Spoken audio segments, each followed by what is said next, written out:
Alright, like I promised a couple days ago, here we are going to be taking a look at the Corolla Cross. So at first glance, we'll just kind of do a quick little walk around of the exterior design and everything like that, and then we'll jump on the inside, and then we'll take a look at what's under the hood. So starting on the outside, you can kind of tell where they got some of their design characteristic from. We are looking at a little bit of the RAV4 with the kind of like shape of the whole car with a little bit of Highlander mixed in. A lot of people say that the front end of this car looks quite a bit like a Highlander as well as the RAV4. So let me know what you guys think down below, what your thoughts are on that. But the front of this one, this is an LE. We're looking at the like honeycomb, almost kind of looks like a bunch of handlebar mustaches there in the front grille. This one is an LE, so you are not going to be getting the fog lights. Those are reserved for the XLE trim. But moving on, we are looking at LED projector headlights with regular turn signals. Really nice, kind of thin, slim, almost sporty looking headlight assembly there. This one is the LE, like I've mentioned already. So we're looking at 17-inch alloy wheels all the way around.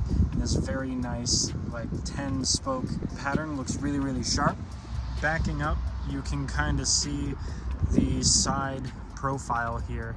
So one of the things that they looked at from a design point of view was, how do we make this sporty and make it kind of feel playful in a way? Well, they went with a double C design, which is something that they talked about quite a bit. Obviously Corolla Cross has that double C aspect, and you can see one on the front here. And then if we move around to the rear fender, you can kind of see the other one to give it its own flair. You've got the black plastic cladding around each of the wheel arches, as well as on the bottom rocker panel. Moving up to the top, you can see that this particular vehicle was made with the sunroof. That is an option from the factory. It doesn't come standard on the LE grade, but something that does come standard is the smart key system with push button start. So you'll never lock the keys in the car. On the rear taillights, you'll actually see, and I'll try to get it here on camera, but you'll see it say Corolla Cross right on each of the taillights. So because of the segment that this car is in, it is a little bit shorter than a RAV4.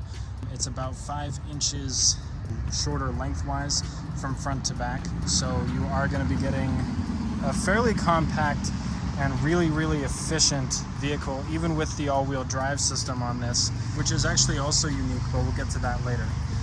Coming around the back, it's kind of square, but also kind of rounded. Gives it a little bit more of like a youthful, kind of playful look to it, with the black bumper down here on the bottom with your single exhaust port right down there. This one does have the activity mount, so kind of like right there is where the little cover pops off, and you can add a bike rack. Nice black badging all the way around, Corolla Cross written right there on the back of the vehicle. As you can see, it is an LE all-wheel drive. They also put on the crossbars, Corolla Cross, right on the C-pillar. That's on both sides. Another cool little Easter egg. So let's go inside the car, but we'll start back here at the rear liftgate. So it is a mechanical release, or sorry, a electronic release, not a power activated trunk here on the LE. But then you can see you've actually got pretty good storage back here, with the box for the all-weather mats as kind of a scale reference, if you would. Underneath here, you'll find the spare tire, as well as all of the extra tools that you may need Hopefully you don't, but you know, just in case. Down the sides, you do have, you know, pretty decent storage. So you can put little odds and ends down there. Got a tonneau cover that comes down, and while I'm putting this together, I will try to remember and put the cargo volume numbers on screen.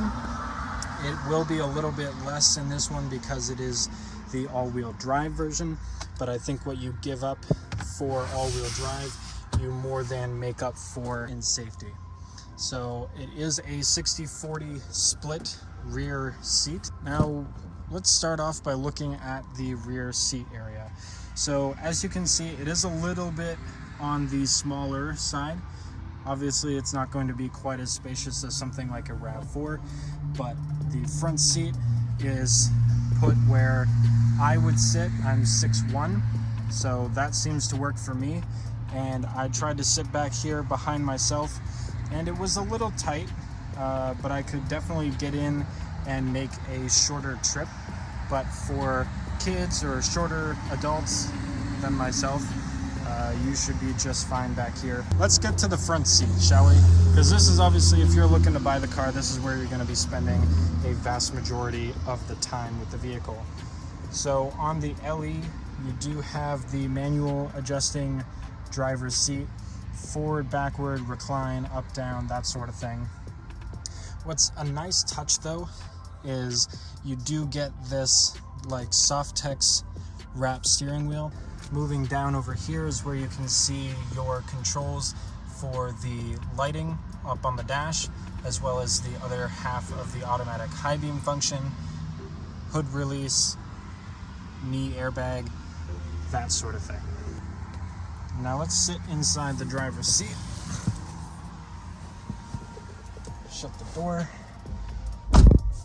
All right, sorry for the glare. I'm gonna try and do my best here. But moving over into the center console, you can kind of see that it is very reminiscent of the Corolla, as you would expect.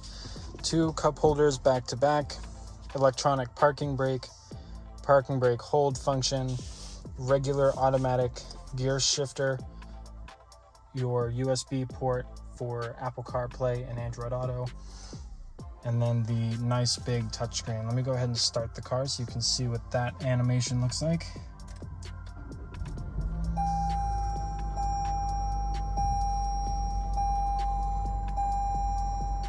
This is what your instrument cluster is going to look like.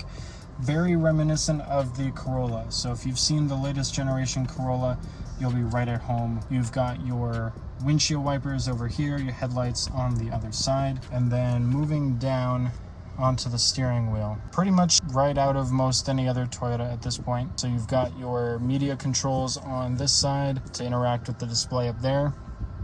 You've got your volume, voice commands, audio mode forward and backward over here, cruise control, which is the dynamic radar cruise control.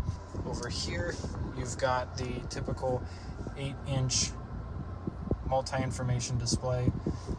So you get your CarPlay, your Android Auto, all of that stuff right through the center display there. This one also has the frameless rear view mirror. Nice big open sunroof, so that way it lets in plenty of light. But yeah, so fairly open inside. I'm 6'1", and I actually have plenty of space to maneuver about the cabin. Visibility out the front is actually really, really good. I'm gonna try and get you as close to a first-person perspective as I can. So let me know how I did down in the comments below. But one thing that Toyota's also been putting a lot more effort in is doing all of the more standard safety features. So this has blind spot monitoring with rear cross traffic alert.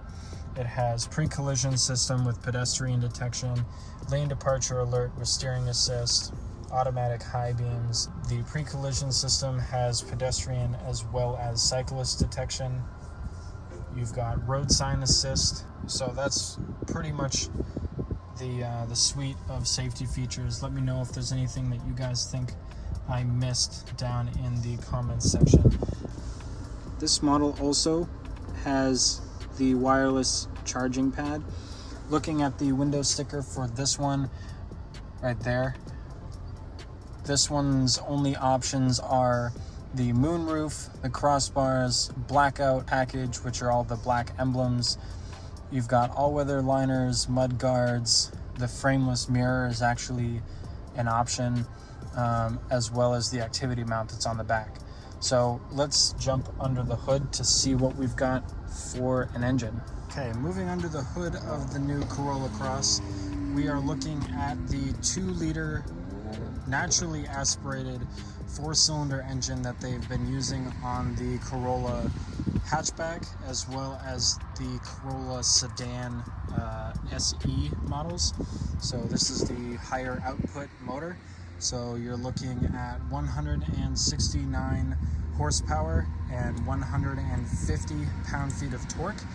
That is mated to a direct shift CVT. So what that means is you have a mechanical first gear to get you off the line, and then it switches over to the CVT transmission that you find in the rest of the Corolla lineup. That is then paired with the on-demand all-wheel drive system that is similar to what you find in the RAV4, as well as the Highlander, Camry, that sort of thing. When it's not needed, it won't be powering the rear wheels, and it will only drive the front wheels, but under heavy acceleration and stuff like that, it will automatically engage the rear wheels for the all-wheel drive. Now, I've only been able to drive it around the parking lot here at the dealership that was kind enough to let me walk around this car.